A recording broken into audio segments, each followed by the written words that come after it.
Welcome to Whova's Event Insider panel discussion series. My name's Marisa, and I'll be your host. Our Event Insider sessions offer great tips and insights from experienced event professionals on various topics in the event management industry. Today's discussion is all about how to recruit, train, and manage event volunteers, with guest speakers April Mickley, the Executive Director of Future Problem Solving International, and Lena Darnay, the Director of Professional Learning at Keep Indiana Learning. If you're interested in viewing more content for event organizers, subscribe to our channel where you can see more interviews with top event professionals and new content on the latest event industry trends. Now let's get into the discussion. My name is Marisa, and I am the Event Insider host and moderator today. In today's session, we are going to talk about recruiting, training, and managing event volunteers. And we have two guest speakers who will be joining us shortly to share their experiences with all of us. So with that, we did conduct 3 pre-session polls that many of you responded to, and we did close those polls before this morning. And these are relevant to the discussion we'll be having with our speakers. So it is really great to hear the input you all have ahead of time. And the first question that we asked was, how many volunteers do you typically hire for an event? To which 37% selected 0 to 10 volunteers, 39% selected 10 to 30 volunteers, 8% selected 30 to 50 volunteers, and 15% of respondents selected 50 or more volunteers. And the second poll asked, what is the primary channel you use to recruit volunteers? And for this question, 42% of respondents said email outreach or newsletters was your primary channel to recruit volunteers. 3% chose the option of job posting sites, 32% said social media, 8% said word of mouth, 16% said local networks, and 0% of the respondents chose the option for other. The third and final poll asked, how much time do you spend on training event volunteers? And a majority, 77% of respondents said 0 to 3 hours, 15% selected the 3 to 6 hours option, 3% selected 6 to 10 hours, and 5% of respondents chose the 10 or more hours option. So now it is time to introduce our speakers. I'm really excited to welcome April Mickley to the panel. April is the Executive Director of Future Problem Solving International. April, please go ahead and introduce yourself to the audience. Hi, thank you so much for inviting me to be here. Our organization has been with Whova for over a year now, and really pleased with the impact not only for our specific event, but for the community as a whole. And this event is just one of many reasons why simply we're a fan. So thanks for inviting me to be here. My current role is the Executive Director at Future Problem Solving Program International. We are an educational academic competition for students in grades 4 through 12. We're in most states in the US and many other countries, sometimes as many as 14 different countries based on the enrollment of any specific given year. My first career was in education. I was a teacher and a gifted, talented resource teacher, and I started coaching this program and fell in love with it. Worked my way into different roles of leadership, and happy to say that my passion and my career are wrapped up in one. Awesome. Thank you so much for introducing yourself, April. We're really happy to have you here today. And I'm also excited to welcome our second speaker, who is Lena Darnay, the Director of Professional Learning at Keep Indiana Learning. Lena, welcome. Please introduce yourself as well. Thanks, Marisa. And it's so awesome to be here with you and April. I'm also an educator and now as the Director of Professional Learning for Keep Indiana Learning in Central Indiana. We just finished our second conference with Whova. So I feel like we are a big, happy family here, educators. I was a school librarian for about 15 years. I was a director of instructional technology for a large school district, and then came over as a professional learning developer and consultant with the Central Indiana Educational Service Center in 2020. And we formed Keep Indiana Learning as a response to the pandemic as a way to provide free, open access, digital, high quality professional development to the state of Indiana and to elevate the teacher voice so that we work with educators to provide practitioner-based professional development for teachers. Wonderful. Thank you, Lena. We're so glad to have you both here today. And I don't want to keep our audience waiting any longer. So I think we have a lot of us here in the audience already. And now that the three of us are here, let's just go ahead and get started with our first questions and then just dive into the rest of our discussion. So to get started, I just want to ask if you both could share a little bit more background about your most recent events and the volunteers that were involved with that event. And April, I'm going to turn to you first for this question. Sure, thank you. We host an annual event every June. Sometimes as many as 2,200 participants are at our event. We're approximately 4 or 5 days on a college campus and require anywhere from 120 to 160 volunteers. Last year, our event was hybrid, which was very interesting. And we had in participation 145 volunteers. 86 of those volunteers were on site with us and the others were virtual volunteers. Okay, thank you. And do you have multiple events throughout the year or just mainly this big one? So our office, as the international office, hosts this big event. Our local affiliate programs in the various states, they have regional and state competitions and volunteer opportunities as well. Okay, awesome. Thank you, April. And Lena, do you want to tell us about your recent event and the volunteers as well? Sure. So we're an all virtual event and we hold our annual conference in June as well. We serve about 6,000 to 10,000 attendees. About 2,500 attend live during our 2-day virtual event, and the rest use Whova to access the recorded content. And we use our volunteers to host our sessions, to start our Zoom rooms, to facilitate our tech support rooms. And we typically have between 25 and 35 volunteers at any one time during the conference.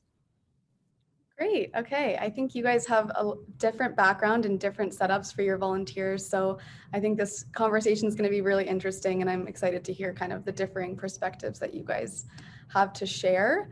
And I want to talk about recruitment next. So could you walk me through when you typically start looking for volunteers before an event and how long does that entire process of recruiting and getting your volunteers on board take? And Lena, I'll turn back to you first for this one. Sure. So we started about January or February is when our true volunteer recruitment process begins. And we typically start with our internal network of past volunteers, our contributors who have supported Keep Indiana Learning throughout the year. We have some advisory groups that help us across the state. We've got higher ed representatives and school leaders. So we start with those internal groups who already really have a passion for the work we're doing because we know they have the greatest chance of following through on their commitments and being really engaged and enthusiastic volunteers. And typically we'll get to about 75% from there. And then we start reaching out to the people that we know who may not have seen our posts in our newsletters or our emails that have gone out. And so that we try to have our volunteers all secured for our June event by late April or early May. Okay, awesome. And do you have kind of one person, is it you or someone else that's in charge of this entire recruiting effort? Or do you kind of split it up between the rest of your staff? So it's a hybrid version of that. Year one, it was me because we were a staff of about 3 people and this was the first time we'd done it. Last year, we realized with more staff, we could have a key point person who would do the collection of the volunteers, but we utilized a lot of our network leaders and our key contributors to do outreach. So they were out promoting the opportunities for volunteers, but there was one main staff person that collected that information and really spearheaded the training and support. Okay, awesome. Thank you. And April, what about you? How long does this so process take for you? We actually start recruiting the minute that our event ends. And all of our thank you and appreciation messaging, we ask our volunteers to save the date for the next year. We have a lot of repeat volunteers. Our organization's been around since 1974. We're very strong in many communities, and we have volunteers that come back year after year. So we really try to express our appreciation and just keep encouraging that save the date. Some of our volunteer roles require a recruitment process that will necessitate more background and training than other volunteer opportunities. So our judges, evaluators, we really start with trainings and outreach in August of every year, because we need those volunteers to become expert in what we are asking them to do. So that starts a little bit earlier than other things. We will do a preliminary save the date in November, just so we can get a pulse on about how many people we have earmarked ready to come. And then in February, we'll start issuing those firm invites. And then we do ask that everyone register in March so we can accommodate them with housing and meals. Because we are an on-site overnight event, we're a little more formal in the requirements and earlier in the time frame.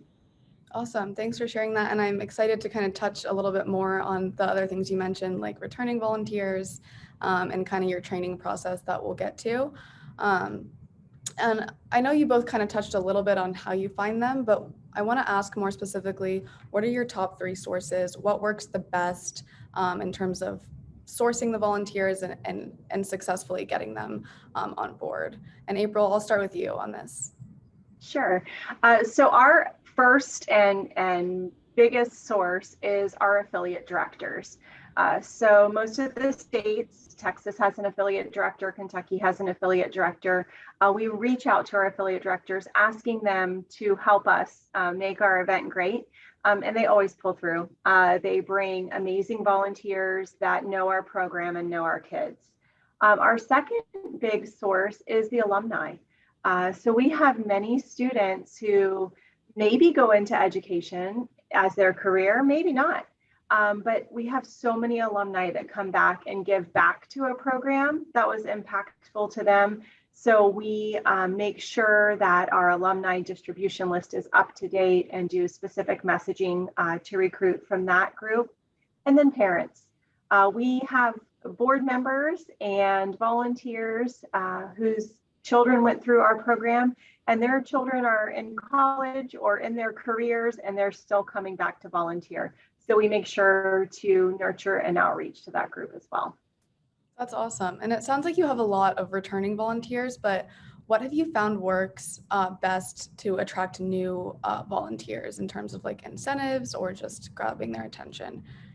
Well, as you might recall, college dorm rooms, I mean, that's a big incentive right there. You know, we're going to house them and feed them on a college campus. We have connected with local organizations. I'm a member of Rotary. We've reached out to them for volunteers. A couple years ago, we did reach out to Kohl's. They do volunteers locally. We also have some partner organizations that we work with. Different groups within the educational sector that are our colleagues. And many times they'll send volunteers depending on where we are across the US. So we've, hosted our event in Massachusetts the past few years, but we've been other places such as Colorado, Michigan, Wisconsin. So when we're in those different locations, some of our other volunteer needs come from local sources. Got it. Awesome. And Lena, I want to hear from you too. What do you think your top 3 or top 1 to 2 sources are for kind of getting them on board? Well, the type of volunteer is very unique when you're doing an all virtual event. So they have to be pretty tech savvy. So they need to feel really confident in the Zoom environment and with problem solving and troubleshooting within Whova and the tech spaces. So we work a lot with our EdTech coaches. We have a strong EdTech Connect network throughout the state, and we will reach out to those key people first. Number one, we know they're going to have Zoom or video conferencing, flexibility in their ability to feel confident introducing people in Zoom and to troubleshoot and to navigate chats. And that's a really key piece of our volunteer requirement. So we looked there first. We also work a lot with our tactic teams. These are core advisory groups that work to support our ongoing efforts that keep us really grounded in the work going out in the schools. And those folks are always really dedicated to the work we do. And what's also nice is because we're virtual, they could volunteer for an hour or a 2 to 3 hour stretch. They don't have to volunteer all day or travel. They just have to be able to have a high-speed internet connection and log in at the right time and feel flexible with the technology. So we have a unique volunteer experience that allows for more volunteers with smaller levels of commitment. Okay, awesome. And Lena, I'm going to ask you this next question. Can you kind of break down in a little bit more detail what the selection process looks like and what specifically the criteria is in terms of technical skills or whatever it may be when you are, vetting your potential volunteers? This is key because we've had a few instances where the people had the enthusiasm, but not the skill set. And it really broke down and they did not feel confident or comfortable in the clinch of the virtual event. So we do ask a lot of questions ahead of time, not only their availability to let them know that this is something that could be a part day, just 1 hour or a longer stretch, but then we ask them confidence level questions. How confident do you feel in the Zoom environment? How confident do you feel being able to troubleshoot if something with technology breaks down? How comfortable are you with troubleshooting your own technology at home? And often they will indicate to us that they'd rather have a different type of volunteer position that does not require them to have as much technology interaction. So that's when we start asking them to do brand ambassadorship as volunteers. So spreading out that our event is happening, sharing that with their network, that they can volunteer in smaller ways. But that key technology question is essential in an event that is all technology based. Yeah, and I like that you ask the confidence questions, like how do you actually feel about this, since they are volunteers. I think that's a really good advice. And April, and what does your selection process look like? I know yours is kind of over a long period of time, so I'm curious if you could break that down a little more. As I mentioned earlier, we truly are very lucky to have so many return volunteers. So that core group really just rolls in every year into the roles that they've performed in the past, which really is wonderful. What I do try to do is make sure that, we're adding new people into some of those roles where you have a lot of institutional knowledge so that they can learn while doing. That's really important. But we essentially have a menu of opportunities. And I share those offerings with our volunteers, whether they're returning or newer volunteers, so that they can make some preferences and indicate those preferences and what they're comfortable doing. One of the roles that we had a hard time filling just at our last event, for instance, we have a student variety show and a choir, and the accompanist really needed a volunteer to be there for all of the choir events. So I really had to put out a really specific call for that, got an excellent volunteer, but really being able to describe the needs is very important so that people do know what they're signing themselves up for and they're comfortable with those roles and being with students. We also have roles that are very independent and quite honestly require a lot of work. Our evaluation process is a very high level, measuring creativity, measuring critical thinking, requires a lot of research before the event on the part of the evaluator and making sure they understand our processes. So That selection process is handled by our competition director, and there are actually performance measures that those evaluators have to be able to perform at. Awesome. Yeah, thank you for explaining that. And from hearing from both of you on this, it obviously can depend a lot, case by case, what your event looks like, how many volunteers you need, in terms of how you want to set up your selection process. But for the other organizers listening here, do you think there is one major thing or some form of like a base level selection process that you should have, no matter what, when you're hiring volunteers for an event? Even if you're just trying to get numbers, is there something that you think you should ask all of them? If either of you have thoughts on that, I'd love to hear.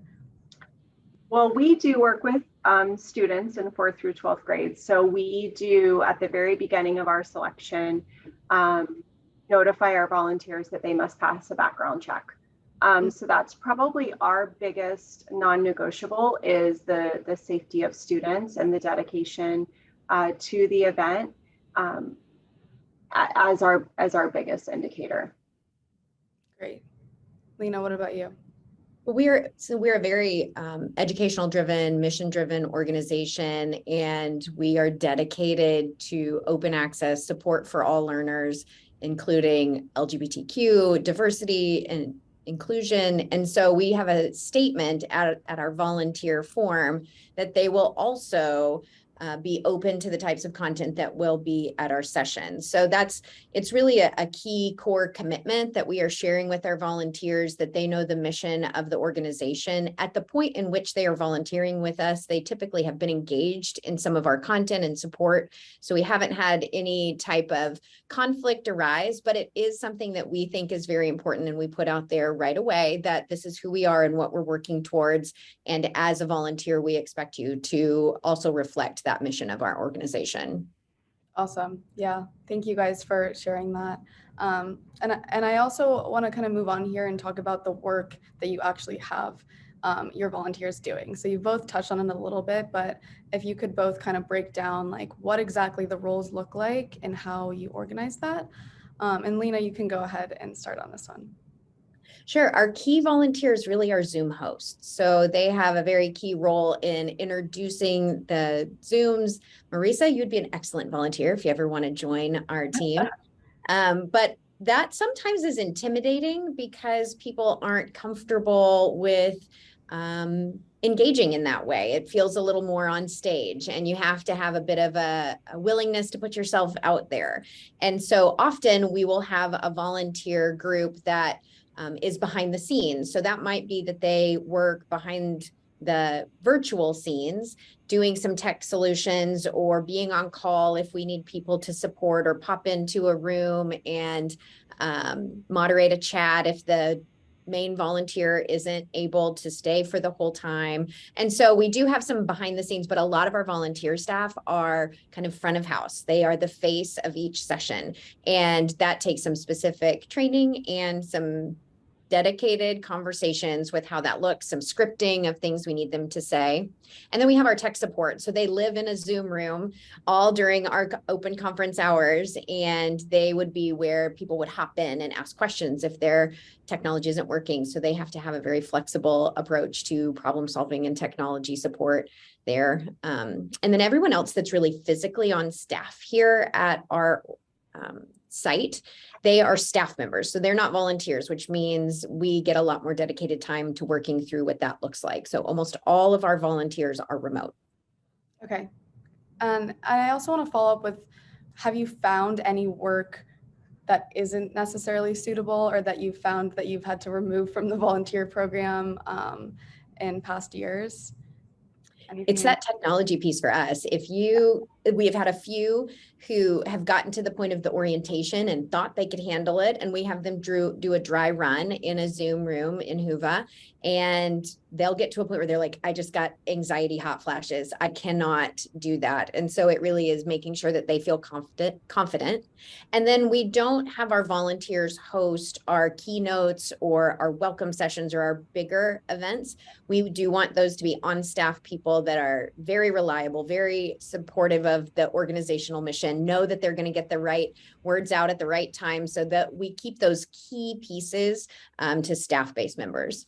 Okay, got it. That makes sense. And April, what work can you kind of break down the work you assign your volunteers, and then if you also have ideas of what maybe isn't suitable at an on-site event, yeah, just go ahead and share on that. Sure. So I would categorize our roles into three main buckets.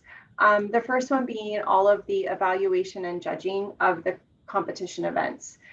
We have 4 formal competition events that happen during the time the students are on campus with a 5th event. So that requires a lot of evaluators and judges, and they do have background in the evaluation itself, but it is very time sensitive. We're on a pretty quick timeline. When the competitions end, the evaluators do need to be committed to being timely and efficient, but also giving the students the absolute best opportunity for making sure that they are evaluating what the students have actually completed in their competition. We then have a lot of volunteers that are assigned to our ceremonies and our events. We have, events with thousands of students in attendance, which those events themselves are standalone opportunities for volunteers to work under our staff to make sure things are happening. Our opening ceremony, our flag, the students all carry the flags across the stage. I mean, just coordinating that small portion of the opening ceremony requires, 5 or 6 volunteers for that. And there's several of those events. So the event coordination is definitely something that's vital to our conference. And then the last bucket is just being there for our students, monitoring their events. Our kids are great kids. There's no concerns there, but just being those friendly faces. We have buttons with our logo. How can we help? We wear, kind of the neon vests. They're not the most beautiful fashion statement, but our students know, who can I go to if I've lost something or I have a question. With the competition, the students, they have a lot of nervous energy when they arrive. So knowing who they can ask, knowing a friendly face, and getting that redirection is very important. So those are the roles at our event.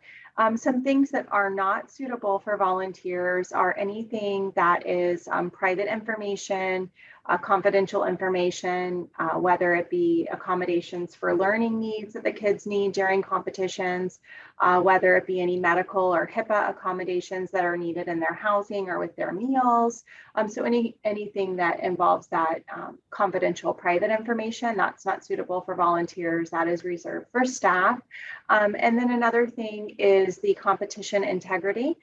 Because our volunteers come from various programs, when we're looking at finalizing results of competitions and determining winners, that is solely a staff responsibility, so that we keep that excitement ready for the awards ceremony. Yeah, definitely. And April, I want to ask about the training process. So you have these different roles. There's a lot of training needed, it sounds like. So how do you efficiently train all of the volunteers without, taking up all the time in the world from yourself and your staff? So we've actually really pivoted our trainings due to the increase in technology and collaborative platforms that are available, which has been wonderful. We have a portal where the judging and the evaluators can work together.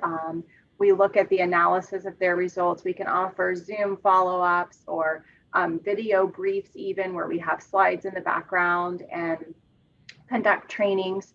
Our competition director does have on-site meetings to discuss, to collaborate, to question each other. I mean, our judges, will say, well, I think this should be this. And, so there's a lot of back and forth that requires facilitation and training there. So that's a very formal process that happens in our training. But as far as our event coordination and being there for our students, we handle that with duty sheets. It just simply describes at the top of the sheet what the event is, what it looks like, a timeline of different things that should happen, who to call if you encounter a hiccup and you need some kind of assistance, and what to expect before, during, and after the event you're working at. We do provide those ahead of time. So when volunteers are assigned or sign up to events, they have access to that sheet. And then we also provide those hard copy upon check-in. People do still like paper, even though it's all available on the app. They like to have the paper, outlining what they're expected to do when they arrive. Got it. And do you ever have, returning volunteers help out with training for the newer ones? I guess either formally or informally. Absolutely. That institutional knowledge is absolutely key, especially in our organization with so many moving parts and events that happen over the course of our conference. I'm just thinking right now, the hosts of this past year's variety show, the lead on that has been doing that event for years. And we had a brand new volunteer and alumni, as a matter of fact, say that they were very interested in taking a part in volunteering for that. And that's getting on stage, introducing different acts over a 2-hour period. So buddying up that new volunteer with the experienced one is absolutely a very successful model in our organization. Yeah, definitely. And Lena, what about you? How do you train your volunteers? With it being a virtual event, we do a lot of virtual sessions ahead of time. We do an orientation. We offer 3 or 4 different opportunities for them to join an orientation, but it is required that they join at least one because there are so many intricate details. And then we have what we've made as an ebook, which is a linked document full of screenshots, some frequently asked questions, some things that have come up, all of the names and emails that they would need to contact ahead of time, during the event, after the event. If they have any feedback, we've got a survey form linked in there. So over the past 2 years, we've been refining this volunteer guide, which is an ebook, a digital book that they can go through. And then we do have our dry run days. So what we love so much about Whova is our ability to do kind of a pre-conference run through with our speakers and our volunteers. And that's been really popular. It does help cut down on a lot of the in-person questions or in the moment questions during our event. So we do that the week before our event. So we have our orientations spread kind of the 2 weeks before, and then the dry run days the week before. Okay, got it. And how did you kind of get started on the ebook? Was that like first event that you worked on, you had to create this from scratch? Or do you get kind of feedback from the volunteers to kind of update it and make things more clear? What does that look like? Yes, both, but yes, and all of that. Our first year, and one of the things that was a benefit is that this is what we typically do for our professional development, is we create linked and hyperlinked agendas and presentations and resource documents. And so coming from the world of online learning support and companion documents that go alongside a lot of the work we do, we started building one from there. But then as we were holding those orientations and people would ask questions, we would add those questions to the FAQ section. And as we needed to do a live walkthrough of the website or the platform, we would just take screenshots as we went and add some captions there. We also have educators from our Indiana School for the Blind and Visually Impaired and Indiana School for the Deaf that attend. So we have some special sessions for the volunteers who would be facilitating the sessions that would have interpreters or would need to have additional supports like downloadable handouts done 2 weeks ahead of time for our Braille readers. And there's just some extra support that might be needed for that key group of volunteers. And we typically use our veterans or volunteers from those schools because they have that advanced knowledge. Got it. Awesome. Thank you for sharing on that. And I just want to kind of talk a little bit more about managing the volunteers effectively. Obviously, volunteers are typically, they're part-time, they're just here for the event and they're not paid. So how do you, effectively manage them in this kind of, unconventional manager employee relationship? And do you have staff members assigned to certain volunteers? And how do you kind of break down that and set the expectations for them? And Lena, you can go ahead on this one first. So because of our short-term commitment, potentially just an hour or two over 2 days in June, a lot of times we do the back and forth with just our volunteer coordinator. So that one volunteer coordinator would be in touch with all the volunteers that we have for the event.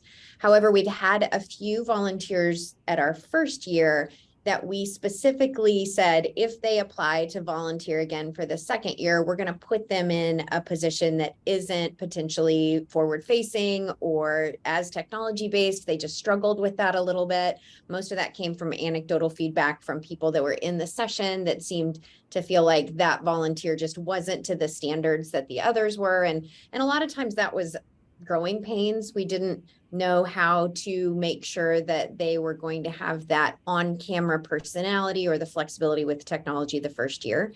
So we do in our surveys at the end of our sessions and at the end of the event, we do ask, like, how is the volunteer host in your room? And they give us a little feedback on that. And that helps us as well, just to give that eyes on when we can't be physically there with them in every room. Yeah, that makes a lot of sense. And April, what about you? What would you say is kind of your strategy or approach here? So when we formally invite our volunteers starting in February for our June event, we outline all of the expectations in our registration packet, knowing that our volunteers are diligent, are going to read through that and let us know if they have any questions.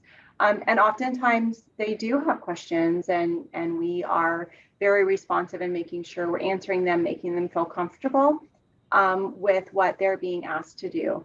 When they do register using our registration portal, there are specific acknowledgements included there, and those acknowledgements come from our volunteer manual that outlines the expectations, the adherence to our mission, all of those protocol type of things that are very important.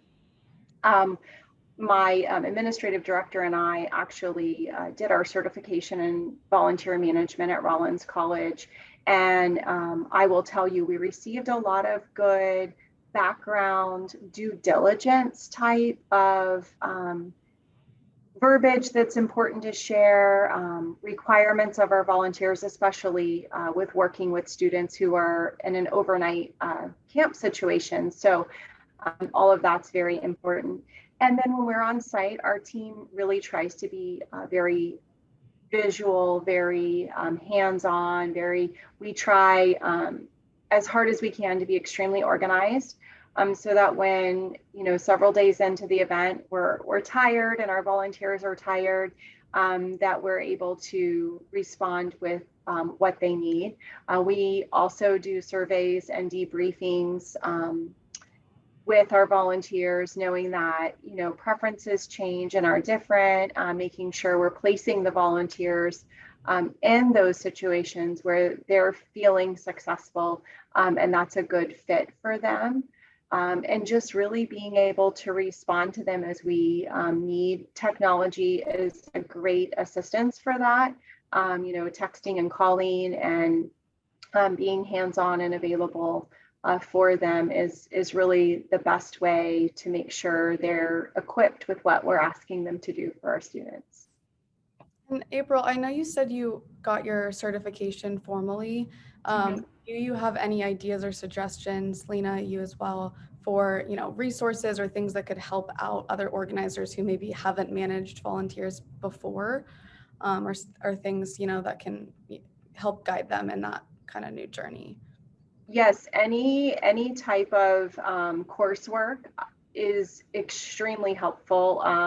I believe my volunteer training was 2 full days.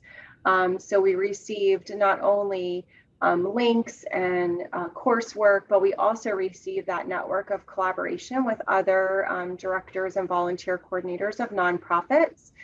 So that was extremely insightful.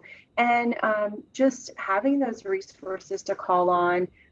There's a nonprofit alliance that we are members of that has a receptacle of information there for us, and just making sure that you have someone to call on. None of the things that we've done are from scratch. And I think that, I'm certainly willing to help anyone, and been around so many other helpful people who've helped us, provide the best experience, not only for our volunteers, but who the volunteers are serving. Yeah, definitely. Well, thank you for kind of sharing on that. And before we move on to these next questions, I just want to make a quick reminder to our audience that we are going to be moving on soon to the live audience question portion. So I'm seeing some questions have already come in, but definitely continue to ask those questions for Lena and April as we're wrapping up here, and also vote for those questions that you see already posted that you're interested in hearing about. So just wanted to make that quick reminder to the audience. And I do want to get to these last couple questions before we do move into that portion. So I know we've talked about, how you can use your returning volunteers to help train new ones.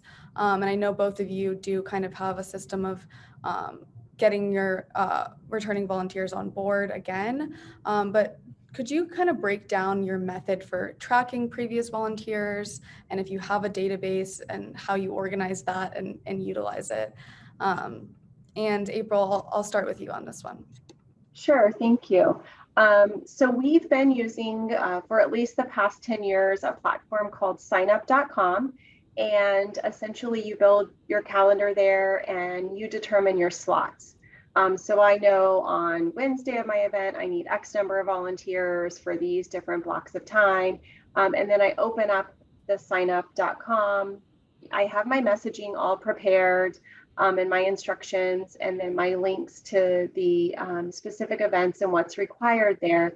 And then the volunteers go on and put in their information and volunteer for different slots. And then I can, on my reporting end, go back and look over that to see where I have holes, where I have needs.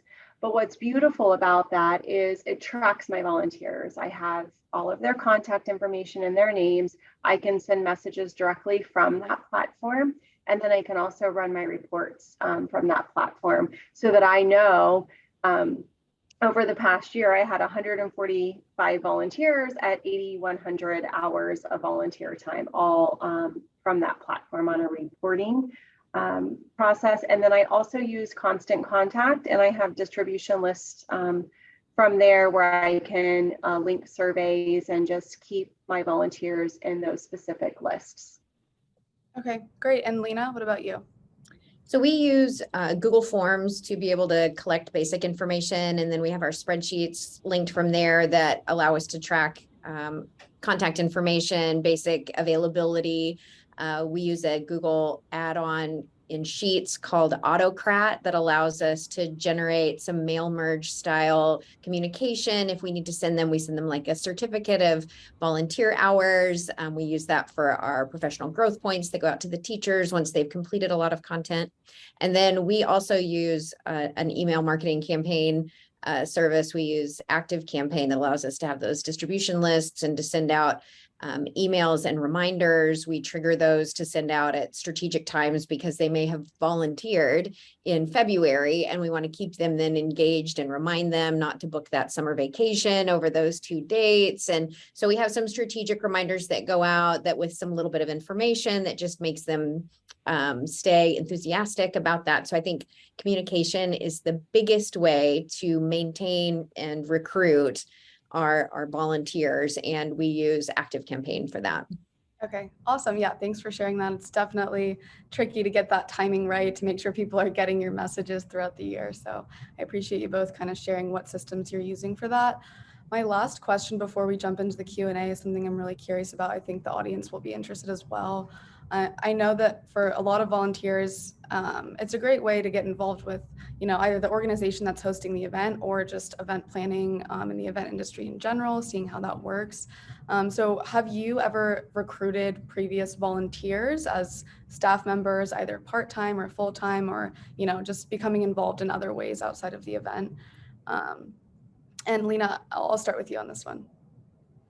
So yes, the big yes on that, because a lot of the content that we make is practitioner-based, digital, open access for educators to use. So a lot of live stream events, some panels like these, blog writing, podcast episodes, and often those volunteers who are really engaged in the work that we are doing, and we see them with good on-camera presentation skills as they are welcoming in the speakers, we often invite them to share their experiences in the classroom and in their educational life outside of the conference. And we love being able to reach back into that group of people because that helps deepen the work we're doing. Often we have teachers that are reaching out to us to find ways to become a professional learning specialist or to work outside of the classroom in a more global way. So we tend to get a lot of consultants out of that work, as well as they start to see what it looks like to kind of bridge out of the classroom and into more of the professional support. So yes, on our end, quite a bit. Awesome. And April, what about you? Yes. So actually, two of our full-time staff, our competition director was an alumni in our program, volunteered as an evaluator, volunteered as a board member, volunteered many conferences. She's now full-time with us and leading the competitions. And then our education outreach coordinator was a volunteer coach and a volunteer evaluator and is now full-time on staff. And then our administrative assistant, our part-time position here, actually volunteered way back in the day when I was her child's teacher, and she attended the future problem solving events with us as a volunteer, and she's now here part-time. So we're one big happy family. We like to say, once you get involved, you're hooked, and you're hooked for life. So it's kind of exciting. That's amazing. It sounds like both of you kind of have gone beyond just having volunteers at your events, and you've really used it to build community within your organization through those channels. That's awesome. And this timing is working out well. I'm looking at the time. It's a little past 8:45 here on Pacific time. So let's move into the audience Q&A. We have tons of questions here, and I want to see if we can get to as many as we can. So I will just start with some of the questions that have been voted for the most. And this question was asked by Rafiq, who asked, what do you do to retain volunteers between events? Both of you have kind of explained this throughout the discussion. So maybe if each of you want to mention 1 to 2 big things that you do to keep your volunteers engaged throughout the year, that'd be great. I think communication is key. So we often send out special events, notifications that we think our volunteers would be interested in attending, or we ask for them to volunteer to be a host at sessions throughout the year, especially when there's big name people who they might feel really kind of VIP status to be able to be first in those events.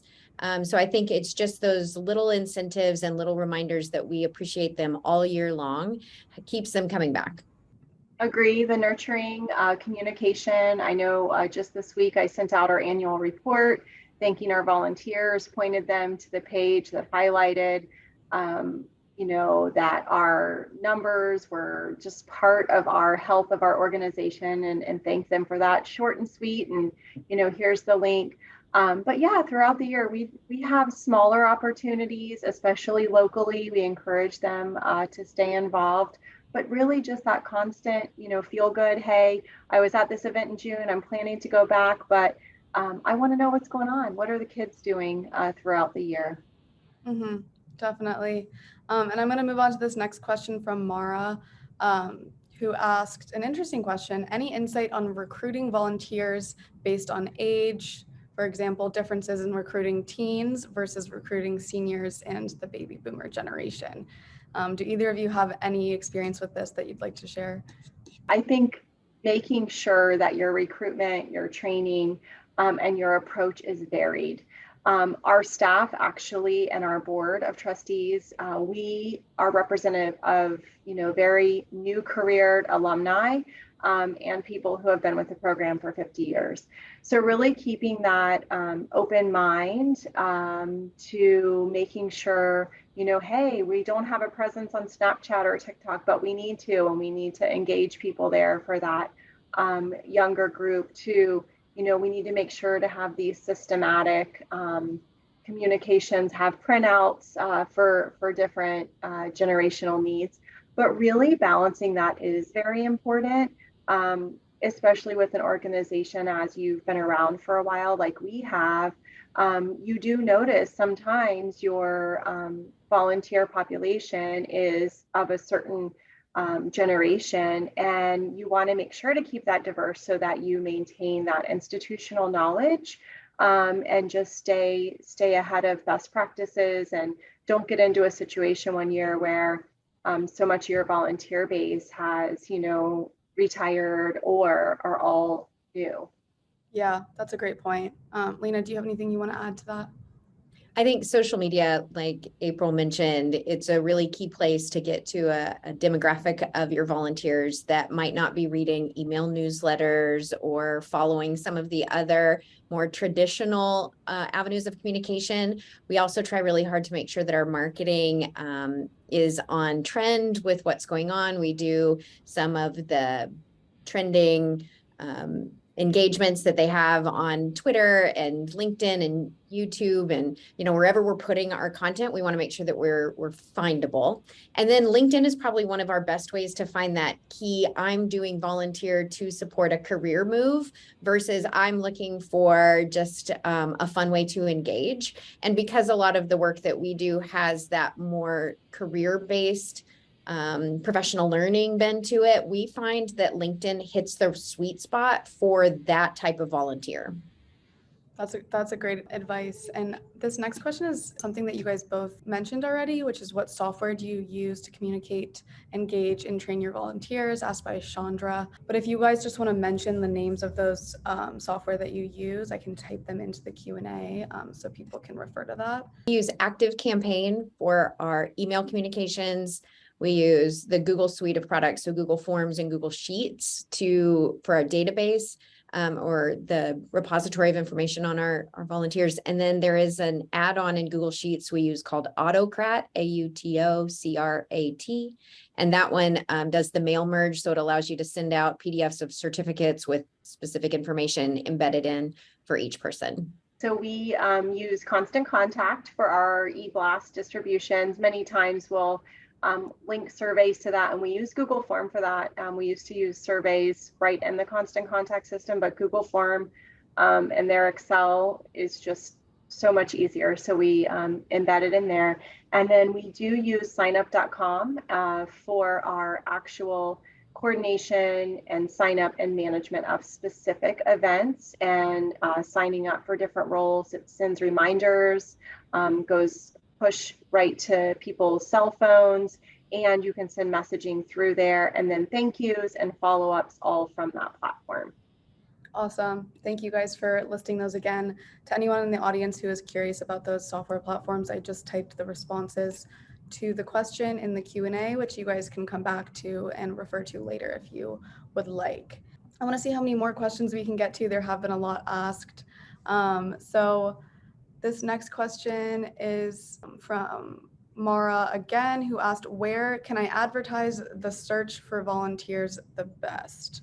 So I guess this is in terms of like promotion outside of your contact list. I know Volunteer Match is one that we've used in the past for like a general volunteer. Our concern lies specifically with the background check need, but I've heard good success stories with Volunteer Match. It might be one to check out.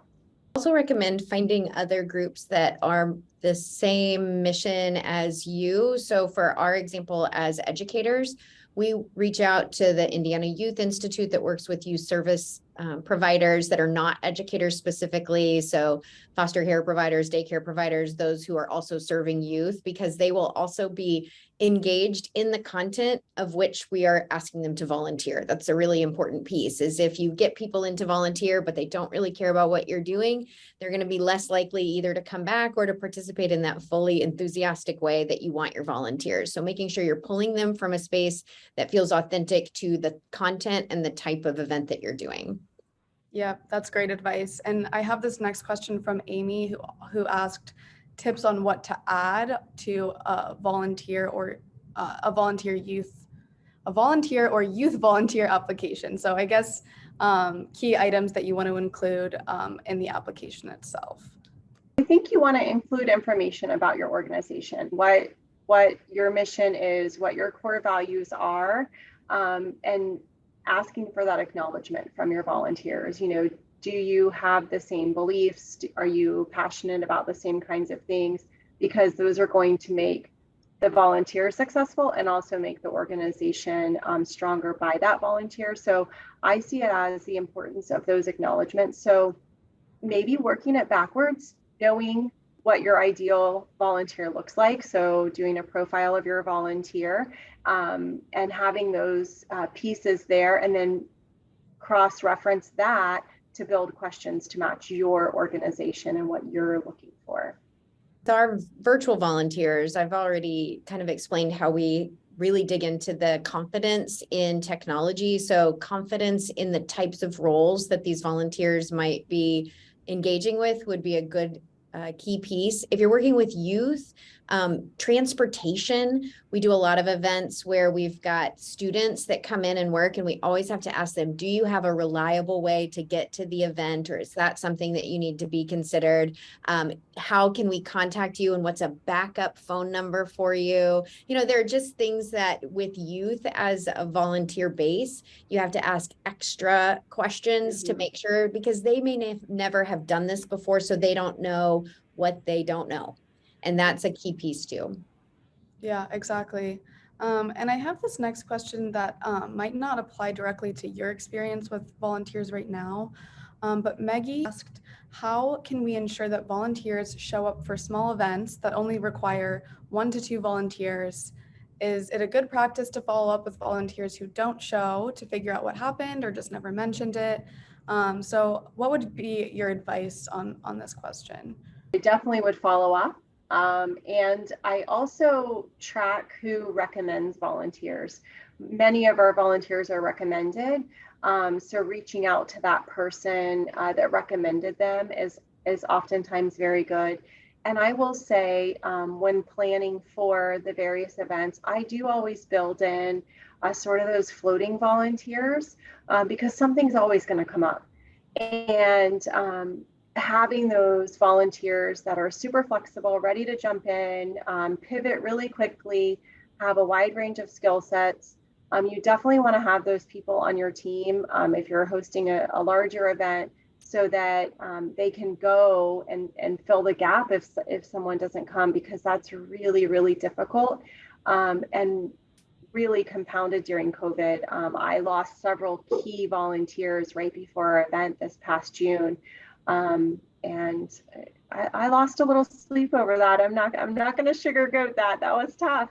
But we had some other people who were able to pull through and make sure that those things were covered. I will say what sort of saved me in that situation was we had the volunteer roles very detailed and very outlined. So even though someone might not know exactly what that event entails, they could take those instructions that go by that timeline and they were able to run with it. So that's a lot of pre-work on the organizer, and you don't always need it, but when you do and you have it, it definitely saves the day. I don't know if we're going to have time for another question, but I do want to give you both the chance to wrap up with any final thoughts, final pieces of advice, and I guess what you want to leave the audience with before we wrap up here.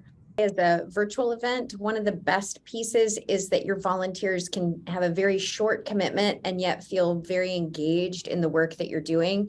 So it does help a lot to have good graphics they can share on their own social media and on their networks to let people know that they are volunteering. Because of the nature of that virtual event, you want promotion as much as possible.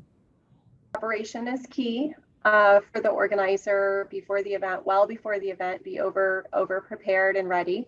And then during the event, those appreciation opportunities, whether they're small tokens or just a touch base, I don't know, we've little coffee cards or little teas just like on a random afternoon, just to show that appreciation during the event, and then just that follow-up and nurturing throughout the year. I think we all like to be appreciated, and volunteering is definitely a special category that I know our organization will not be successful without.